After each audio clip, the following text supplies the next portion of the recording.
traitors? Yes. But will there be consequences?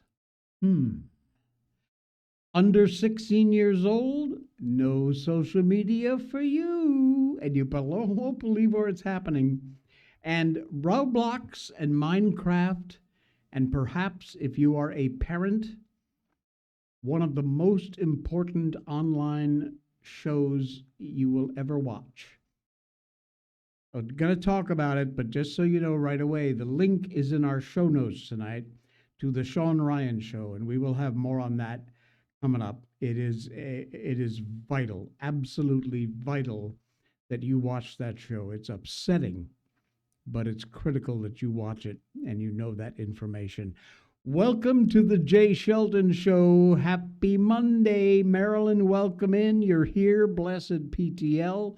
Yes, indeed. We got a lot going on this morning, and it is a Monday. Oh, boy. What a weekend, huh? What a weekend.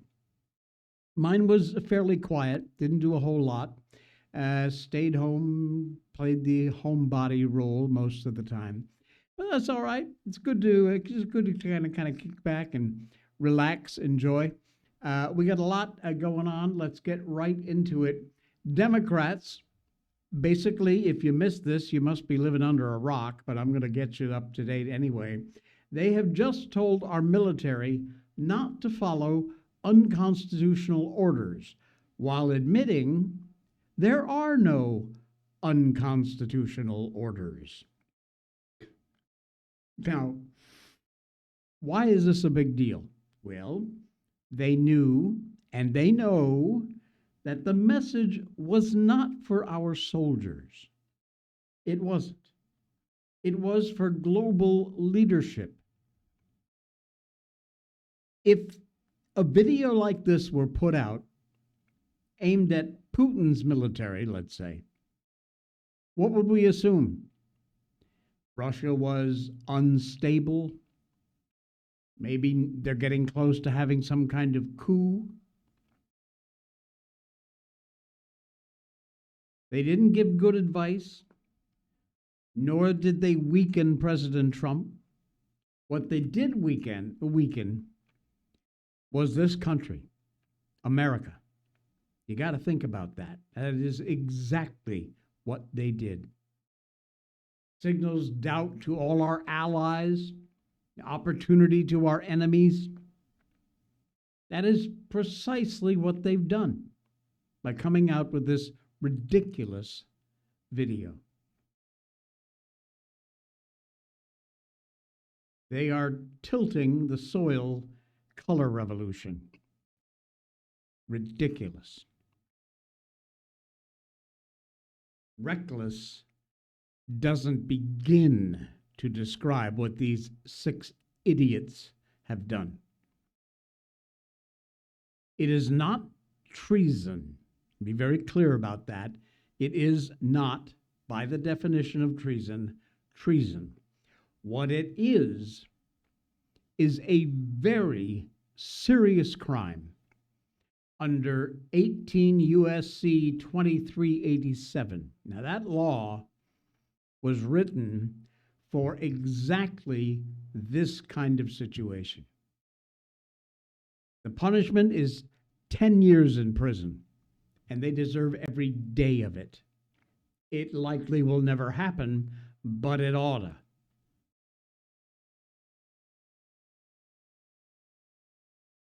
On either side of this, you have got to pay a price for your ridiculous comments.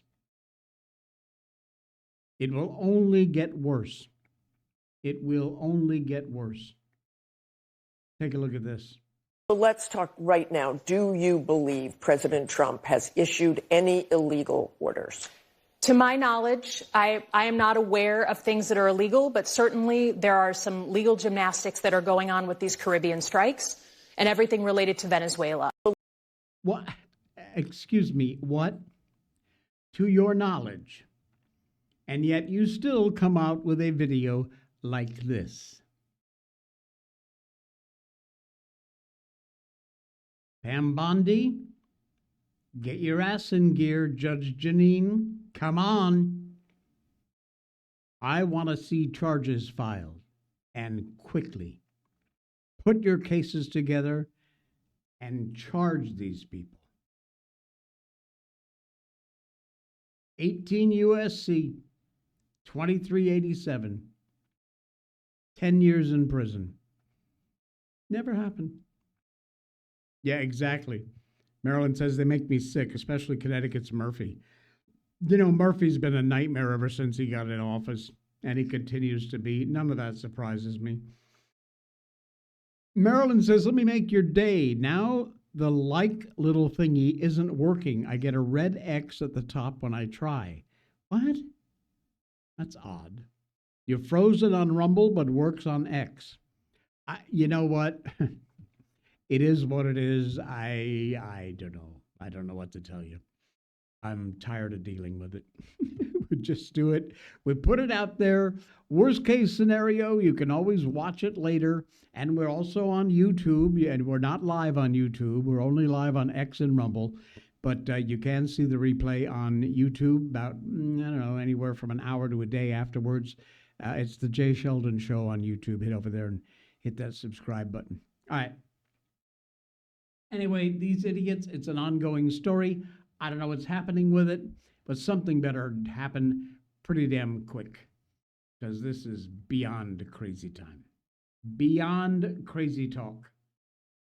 Oh, my.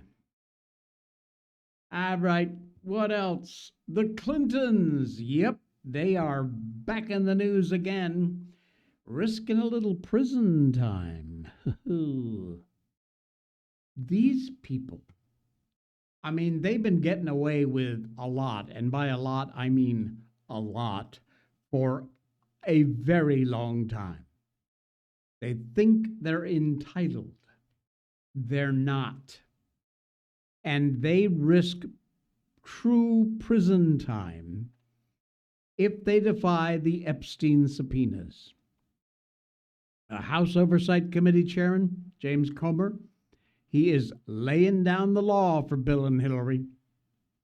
Show up in person for depositions in the Jeffrey Epstein sex trafficking investigation or face prison time. Boom. Comer warned the former president and his twice-failed presidential candidate wife that dodging these subpoenas with written answers ain't gonna cut it. It is a clear no-go and could invite contempt of Congress charges. It damn well better.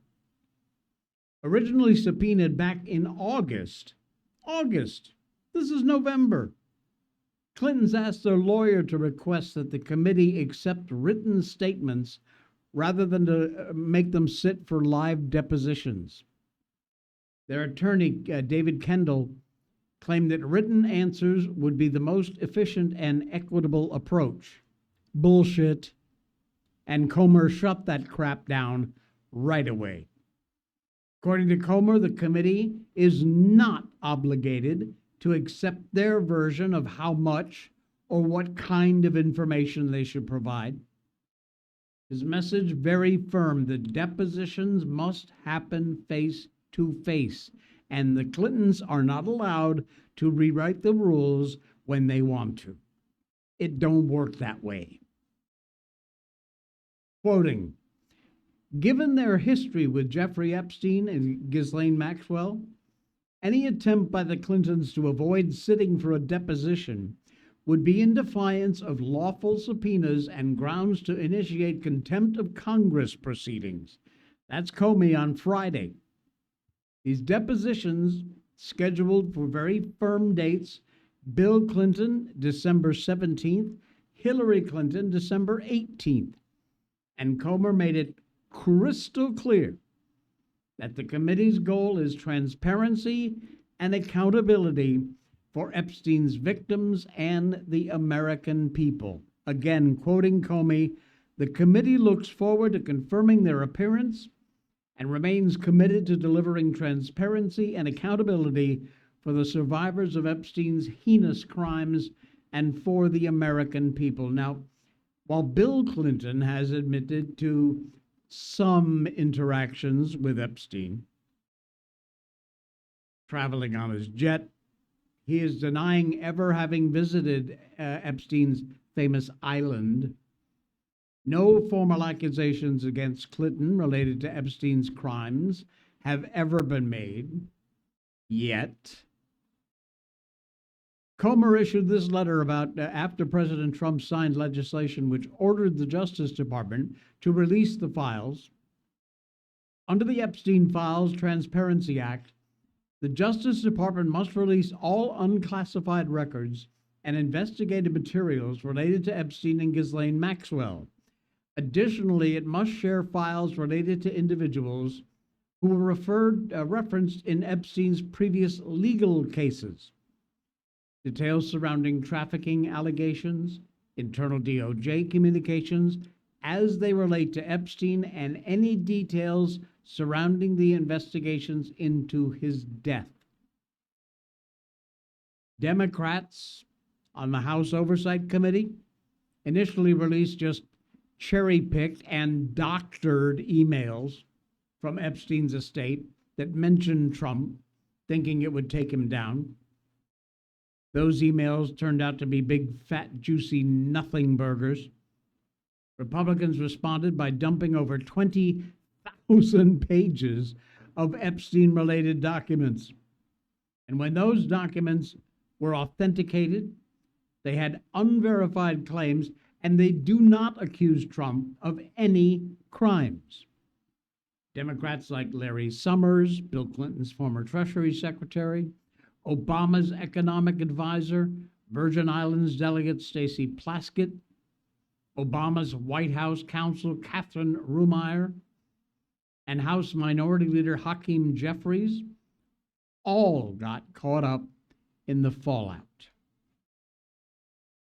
The Clintons, you can either show up and answer questions under oath or face the consequences of denying and defying Congress.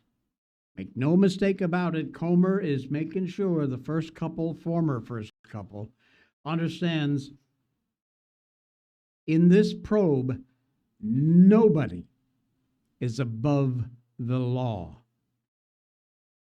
Nobody. That includes you, Hillary, Bill. Good on you. Ah, man. Unbelievable. A little pause for some Blackout coffee. Hey, you know what? While we're on the subject, let's just tell you about Blackout Coffee. Why not? They're one of our favorite sponsors here. Stop giving your money to woke companies that hate you. Visit Blackout Coffee at the link down there in our show notes and use that coupon code J20 for 20% off your first order. Check out Blackout Coffee. They are an amazing coffee company that believe in all the good conservative things you and I believe in. They support our troops, First and Second Amendment, the right to life. They're a great, fantastic company. They work with local co-ops and American farmers to grow the best premium beans on the planet. They only take the top 20%. They reject most of these beans for not being good enough. And you can tell that. You can tell the difference when you try Blackout Coffee. It is amazing. They've got pods, instant, not just beans now, but you can also order a lot of their popular roasts in ground coffee, so they will grind your beans for you. Always full-flavored, always rich, never ever bitter. Blackout Coffee is absolutely amazing. The link to get there is in our show notes. They've got amazing flavored coffees, all kinds of roasts. They only roast your beans after you place your order. That's how they get so fresh and tasty, and then ship out within 24 to 48 hours right to your door. Blackout Coffee. Use that link and use the code J20 for 20% off your first order. I challenge you again, just try a single bag. It's all I ask. Go find a good roast you think you might like. My favorite is the espresso. Fantastic. Whoa, good coffee. Try it. Order a bag. Try it. You'll be back for more, I promise. Use that link in our show notes and use that code J20 for 20% off your first order. Blackout Coffee. Thank you, gang. We appreciate you being part of this program. What else is going on? There are days I read stories and I wonder, is this really happening in America? What the hell have we come to? A sheriff in Minnesota who is Somali, no surprise there. This guy's a sheriff, one of the most powerful positions in the country. He just called American officers foreigners and said he serves Somalis first. Oh, and by the way, when he said it, he wasn't speaking English. Listen.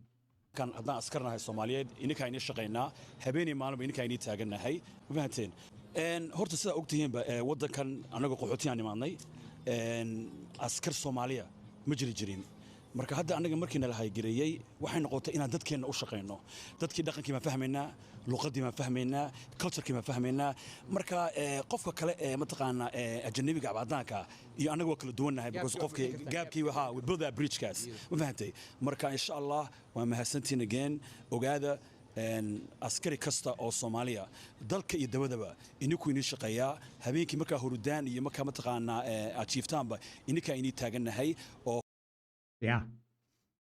We don't work for you. We work for the Somali. This is a sheriff. A sheriff. Like I says, one of the most powerful positions in this country is a sheriff. At the 24-second mark, he said, that's why we're different from foreigners, referring to native Minnesotan officers. What the hell? Listen to that again. He refers to native Minnesotans as foreigners. This is an invasion, my friends. He doesn't seem to understand that Americans aren't foreigners. He actually is the foreigner.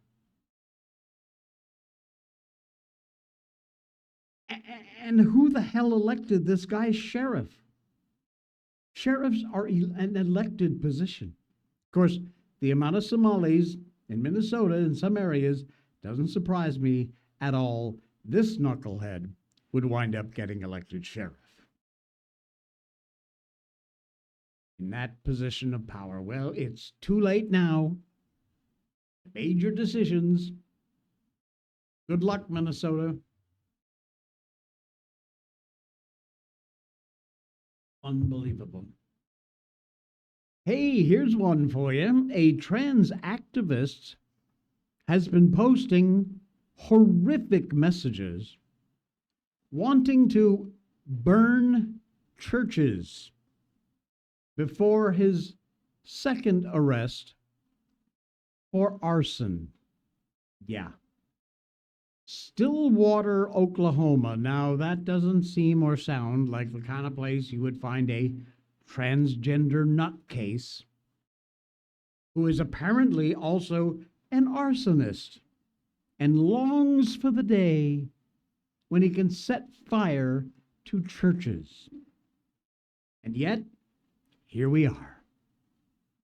Cassidy May Lyss, or Liz, Lyss, Liz, I guess, or Lice, arrested for a second time on arson charges after committing a robbery right after a social media post indicating his desire to set fire to churches.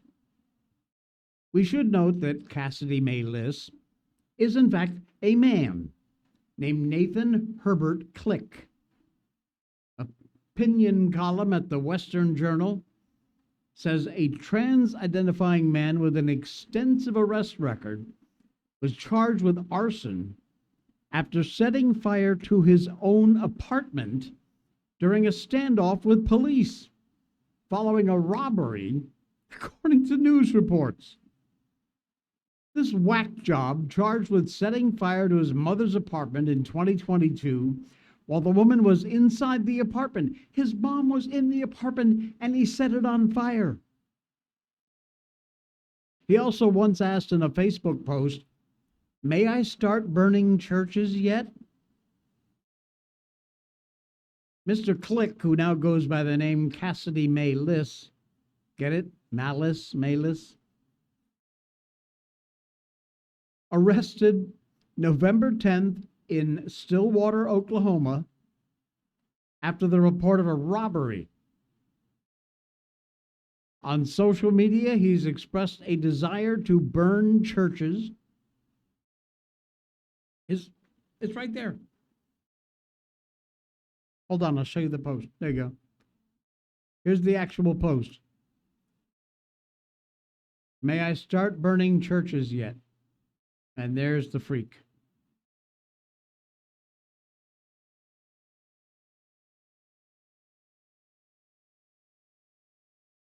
This creepy looking character right there has a long history, apparently, of creepy, not to mention violent behavior. Disturbing. In 2022, there was this charming little incident. Officials say one person has been arrested, that's Click, after allegedly setting a fire in an apartment in Stillwater. What is it with these people? What is wrong with these people? You can see Nathan's booking photo online. If you want to bother, I wouldn't bother. Stillwater Police Department's website, it has notes that Click has been charged with arson, first-degree assault, battery, obstructing an officer, robbery, first-degree, and threatening to perform an act of violence. He's very active on social media, promoting his sex work to OnlyFans. And while mugshots really never do justice to catch anybody at their best, maybe with the exception of President Trump's mugshot, one glance at that booking photo would make you inclined to think that Click's OnlyFans traffic probably pretty minimal. Okay, you want to see it? I'll show it to you. Here you go. You ready? Ain't he just a looker, huh? Yeah, I don't think his OnlyFans probably made him a whole lot of money. Oh, man. Now, yes, not all transgender leftist people are violent, but more and more of these reports are coming to light, and there is an alarming number of people, transgenders, who are violent. Correlation does not equal causation. In all honesty, you gotta admit that's a fact. But there is an awful lot of smoke here for there not to be a fire somewhere underneath. And it seems that a untreated or undertreated mental illness that could lead you to think that somehow transgenderism is causing this violence.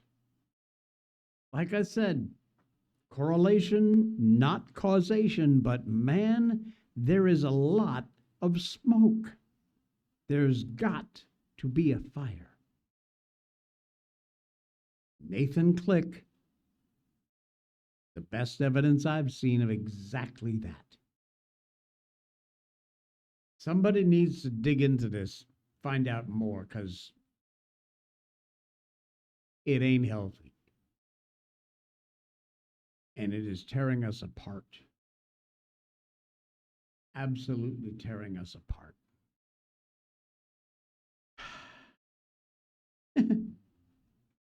This story comes from where I live. Unbelievable. Look, I've never made hidden the fact that I do not live in America. I don't. I moved out about 23 years ago and moved to Malaysia. Everybody says, "Oh, why did you live?" You know, the bottom line is all the crazy reasons of love. That's why I moved. That didn't last much more than about maybe 3 years or so. But by that time, I was in love with the people and the culture and the country and decided to stay. Had a good job, able to pay my bills, still in contact with my family. Thank you, Zoom and Skype and all those other online ways.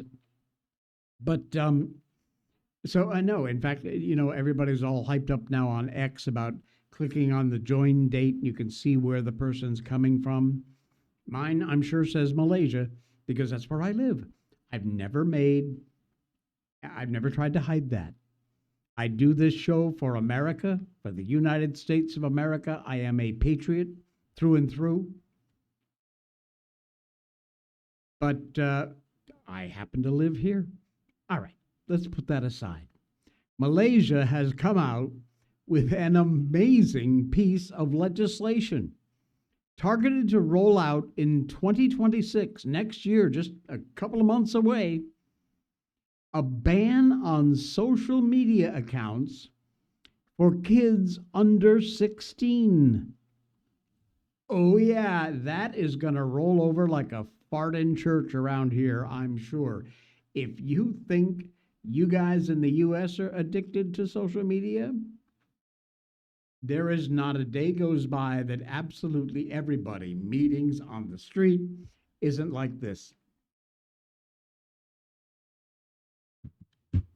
This culture is nuts over social media and their smartphones.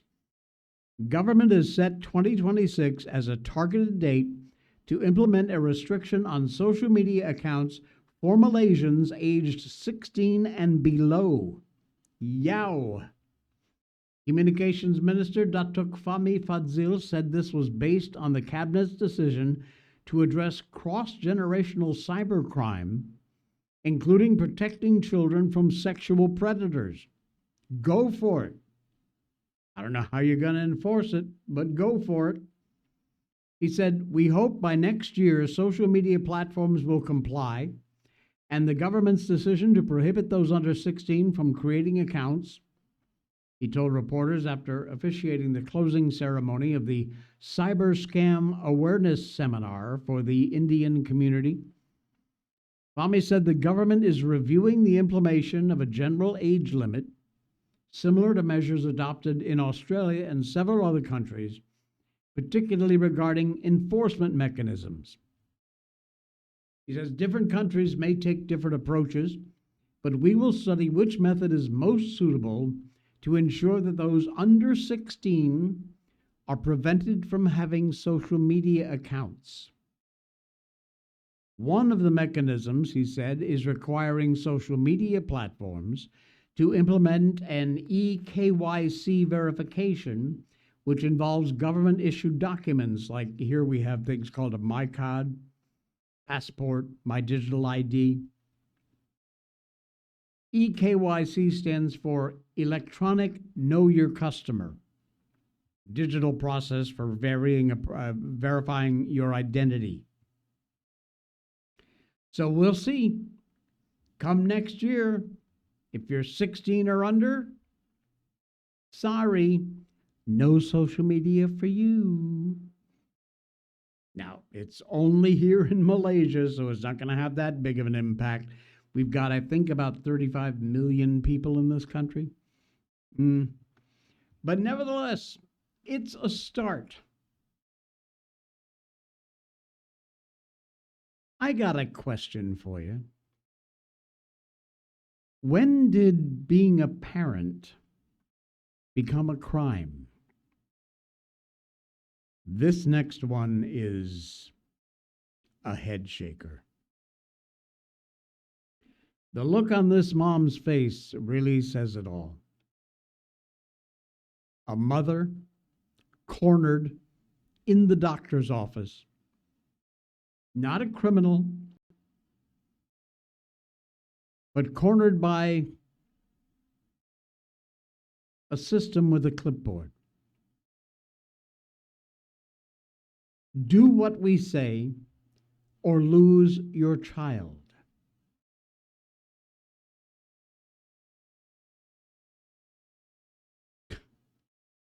This is insane. This mother did not want her child to get a particular shot. The doctor is threatening, if she doesn't allow this to happen, with referring her to Child and Family Services. What on God's green earth is going on? Listen to this. You're going to force me to put my kid on ADHD medicine, or else you're going to call CPS on me? Let's be real. I never said anything about forcing you. I'm saying this is what's recommended for your kid. You have to put your kid on these meds. Like, it's best for your kid. I'm trying to do you a favor. Not even do you a favor. Do what's best for your child. And if you don't follow these instructions now, I will be forced to call CPS. So you are forcing me. You're saying either I put my kid on medication that they don't need. I will be forced to call CPS. What you're doing right now is jeopardizing your kid, jeopardizing your kid's future. I'm not trying to sit here and argue with you. I'm not debating with you. I'm the doctor, so I'm telling you what's best for you and your kid. But I don't understand, because my child has not shown any symptoms of ADHD, and I'm asking if I can get a second opinion, and you're telling me no, either put my child on medication or you're calling CPS. That's forcing me. You asked about second opinion. I am your second opinion. I'm the doctor. No, you're not. You are the first opinion. Okay. All right. Well, first and second. Why? I'm your doctor. If you don't trust your doctor, then you shouldn't be, coming here. Which is crazy for you to think that you want to. If I trusted my doctor wouldn't be threatening me with calling CPS. That would be me trusting my doctor. Like I said, it's not a threat. It's not a threat. I'm trying to do what's best for you and your kid. If you love your kid enough, then you will listen to my words. Don't tell me if I love my kid or not. That's my kid. That's my kid. Yeah, there it is. That's your kid, but understand that I'm the doctor. I am doing what's best for your kid. This is just like the bullshit they tried to feed us when the COVID pandemic was going on. I'm the doctor. Trust me. Get the clot shot. It's the same crap. First time to a doctor, the doctor insists that her kid have ADHD meds, and the mom, who has every right to say no thank you, or I'm going to get a second opinion. And this, did you hear him? I am the first and the second opinion.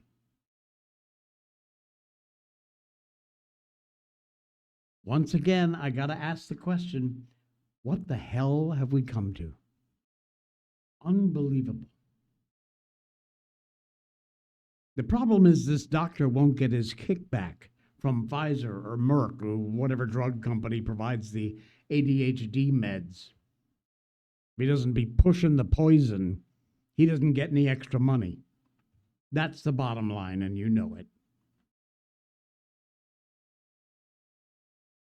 And frankly, a second doctor who also gets the kickbacks is probably going to tell them exactly the same.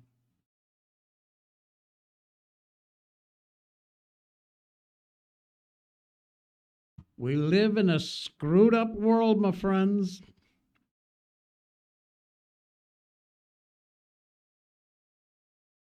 Is it time for Derek Chauvin's conviction to be overturned? I didn't ever feel that he should have been convicted in the first place. But buckle up, kids. This is going to be a little bit of a rough ride. I've been watching the developments in this government case against Derek Chauvin. And another person I've also been watching, been rather vocal, is former law enforcement, former Marine type under the handle Flopping Aces. And his newest post has some rather interesting information. We'll get into that in a minute, but I want to make my position very clear.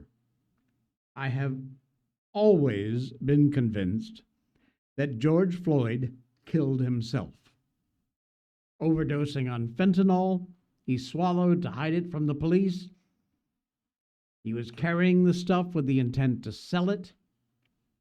That's on him. I've also been convinced the court had in mind not equal justice under the law,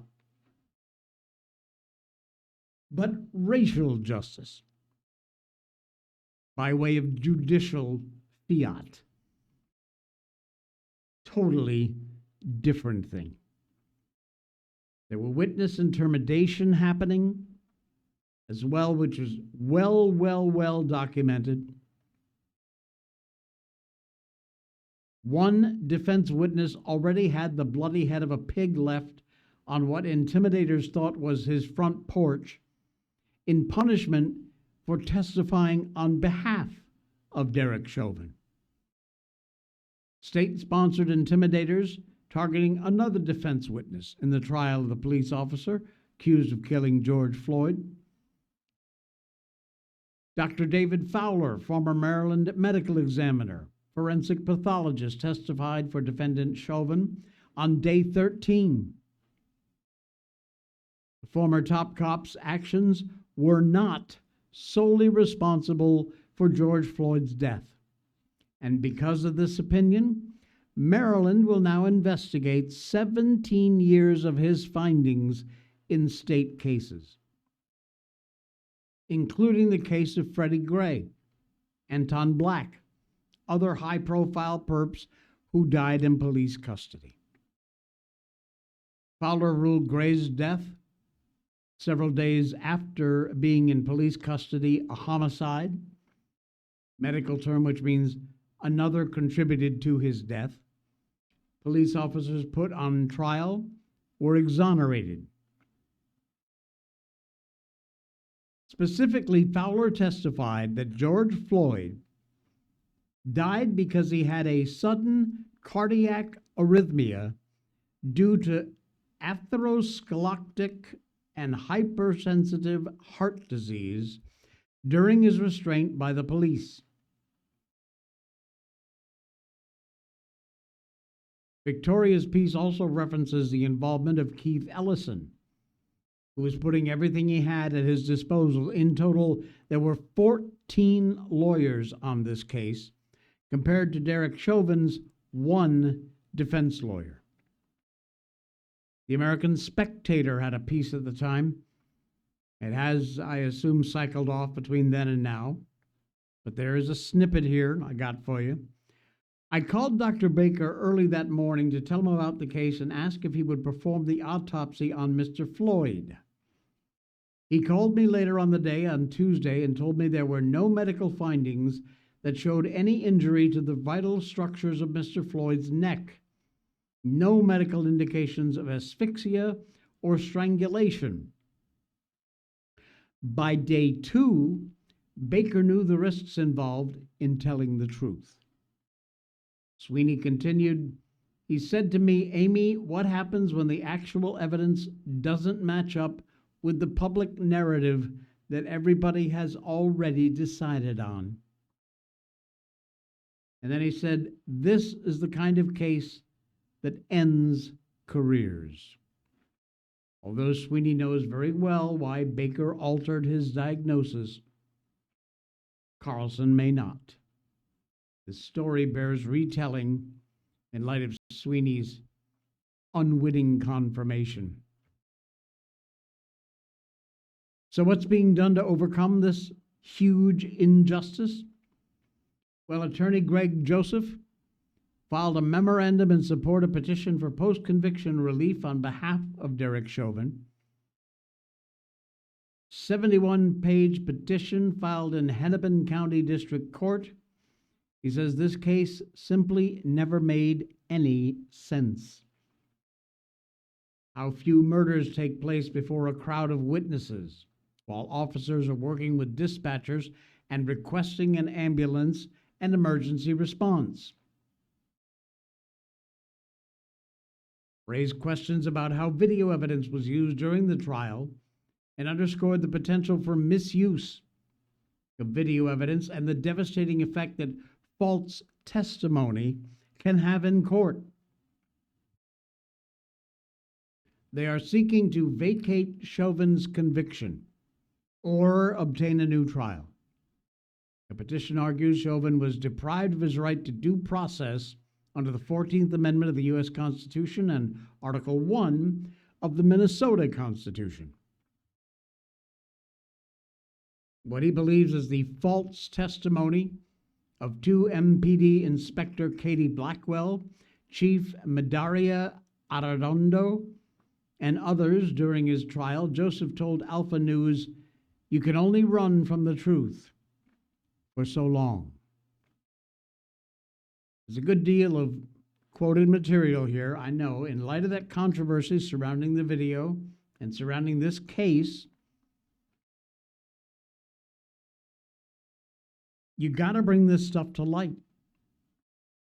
Bucking the system requires having all the ducks lined up in a row and not leaving anything out. Now, I've always felt that the court case was completely biased because of political pressure.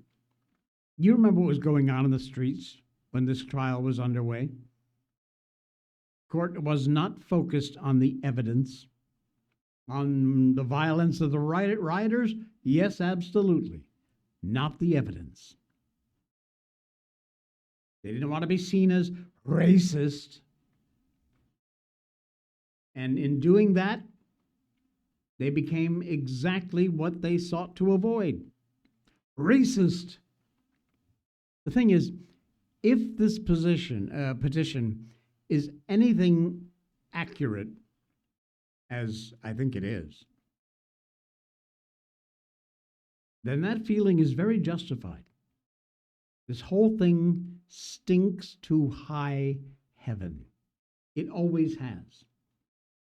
Now, I know people are going to say we want justice and we're all the same.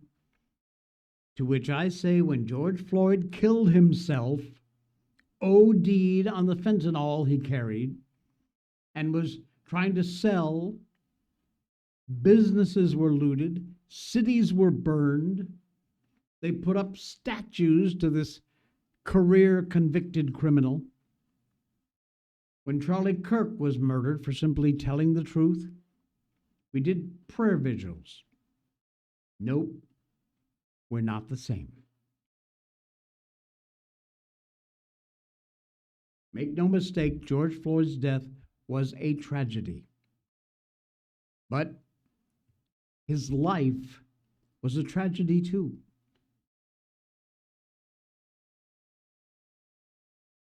There was some chatter about President Trump possibly considering a pardon for Chauvin. But honestly, I'm kind of glad that never happened. Much as I'd like to see him out of prison for his safety as much as anything else. Given the knife attack on that girl, he's also had a life threatened. He's been attacked in prison.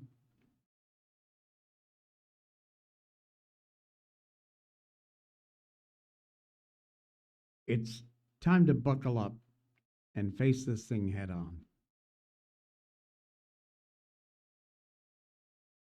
The Sheldon case has been surrounded by threats, riots, looting, intimidation by politicians, civil rights grifters in every possible way you can imagine, which also ought to be investigated.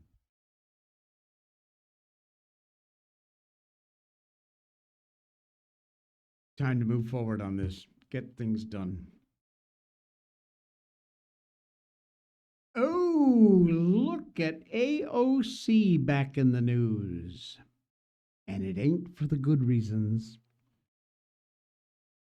Ms. Cortez, Ocasio-Cortez, has been scamming you donors out there what an appropriate time of year to do it. With a very shady turkey drive scheme. Listen to this. She sent out fundraising email in mid-November asking supporters to chip in, quote, $5 or anything you can, end quote, to spread holiday joy across New York City ahead of Thanksgiving. Called on donors to pay for turkeys for needy families. And here's where the story takes a bit of a twist. Instead of directing donors to local charities coordinating turkey drives, the appeal, when you clicked on the link, funneled contributions straight into her campaign through Act Blue. There are some very serious ethical and legal questions being raised here, as well should be. According to the report from the New York Post, clicking on the contribution link sends people directly to a campaign fundraiser page operated by Act Blue. Donors are prompted to make a one-time or recurring monthly donation, sold as a turkey drive.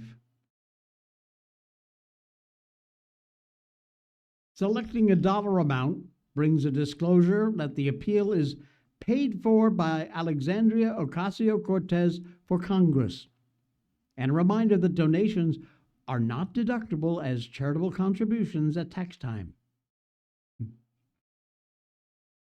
Like dozens of polls across Gotham, AOC's given away hundreds of gobblers since 2019. But as rumors swirl around her run for Senate or possibly even, God forbid, the White House in 2028, can you imagine? She decided to change her fundraising recipe. Instead of having supporters send their donations directly to charitable organizations, communities, she reportedly raised $33,589 back in 2021 when she was doing legit fundraising for actual community charity drives. Now, this time around, she's having people send money directly to her campaign.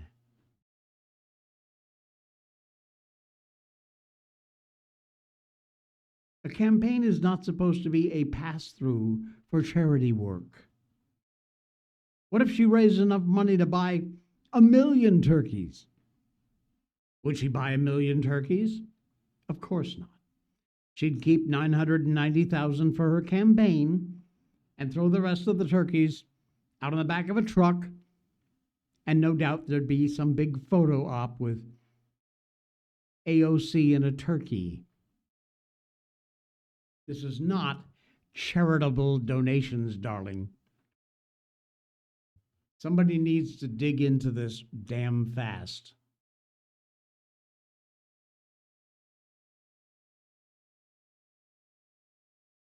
This next story is not really a story. It is a warning. It is frightening. It is probably some of the worst stuff I have ever seen or heard in my life. Shawn Ryan does a podcast, but it's also a video on YouTube. And it's phenomenal. I'm a big supporter, love the guy. He has fascinating guests. And most recently, within the past week, last week, he had a guest on show number 255, whose name is Ryan Montgomery. He has been on the show before. He is a cybersecurity expert. The headline is Roblox and Minecraft. Hacker exposes the largest online video games. This show, if I'm not mistaken, is 4 or 5 hours long, but it is worth every second. If you are a parent, if you care at all about our kids, you must watch this show. Make yourself a big bowl of popcorn or grab a couple of bags of chips and watch this episode. So important that down there in our show notes, right at the top, I put a link to that episode of the Shawn Ryan Show. He's got Ryan Montgomery on and talks about predator groups that target children through platforms like Minecraft and Roblox. Look, we have done shows before on the dangers of Roblox. It's huge. It's horrible. This discussion centers on the group called 764. Targeted teenagers in Texas, grown into an organization with tens of thousands of members. Yeah, I said tens of thousands, who exploit minors through unbelievable grooming techniques and coercion. He talks about how these groups operate with gaming platforms, social media, targeting vulnerable kids between the age of mostly 9 and 17.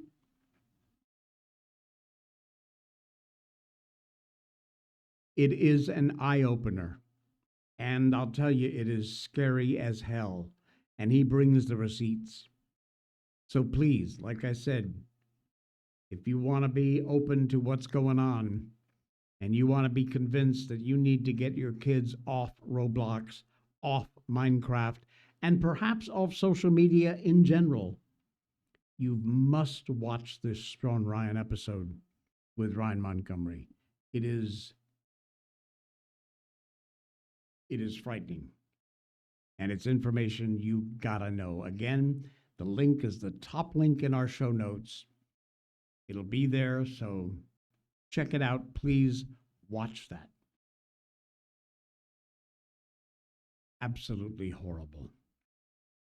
So, from the horrible to the pretty damn good. We always end with something uplifting. And this is not a video. I got a picture of the guy, but it's just a still image. But it's a great story that I wanted to read for you that will hopefully restore a little bit of your faith in humanity. The guy's name is Raymond. He's 73 years old, and he works a parking lot at St. Joseph's Hospital. Minimum wage, orange vest, and a whistle he barely uses. Most people don't even look at him. I'm just the old man waving cars into parking spaces. But he says, I see everything. Like the black sedan that circled the lot every morning at 6 a.m. for 3 weeks. Young man driving, grandma in the passenger seat. Chemotherapy, I figured. He'd drop her at the entrance and then spend 20 minutes hunting for parking, missing her appointments. One morning I stopped him and said, what time tomorrow? He said 6:15, confused. Space A7 will be open, I said. I'll save it. He blinked. You can do that?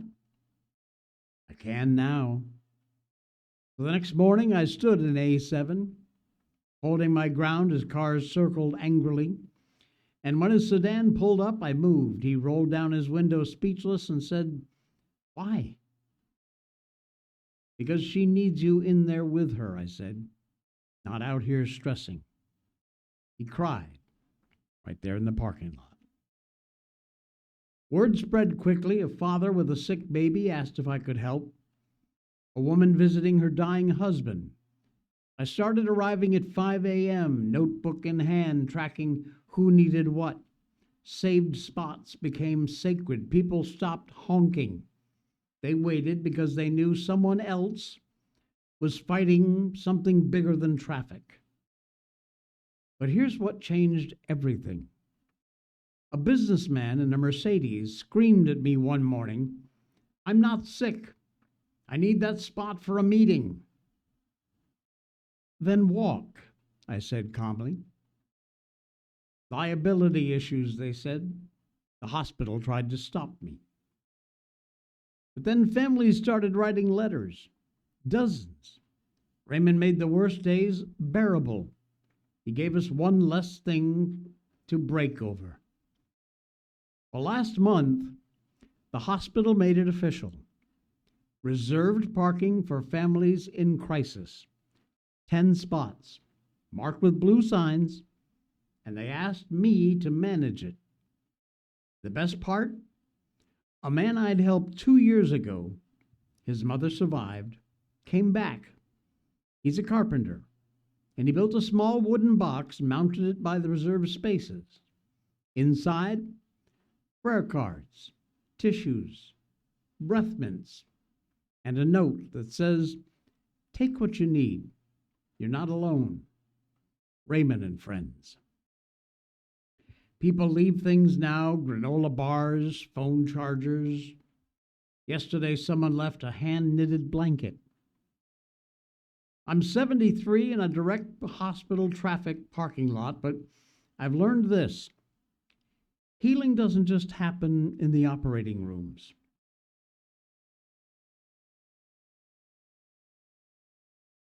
Sometimes it starts in a parking space. When someone says, "I see your crisis, so let me carry this one small piece." Pay attention at the grocery checkout, coffee line, wherever you are. Someone is drowning in the little things while trying to fight the big ones. Hold a door. Save a spot. Carry the weight that no one else sees. It isn't glamorous, but trust that it is everything. You got the picture? There he is. There's Raymond and his little box. Reserved parking for families in crisis. Wow. Like I said, just restore a little bit of your faith in humanity, I hope. That's our Monday edition. Thanks, folks. Be sure and hit the follow button or subscribe, whatever it is, wherever you're watching the show, Rumble, X, YouTube. And thanks a bunch. Hit that thumbs up also if you can. It's right down there. We will be back again tomorrow for the, let's do the Tuesday edition. Enjoy the rest of your Monday.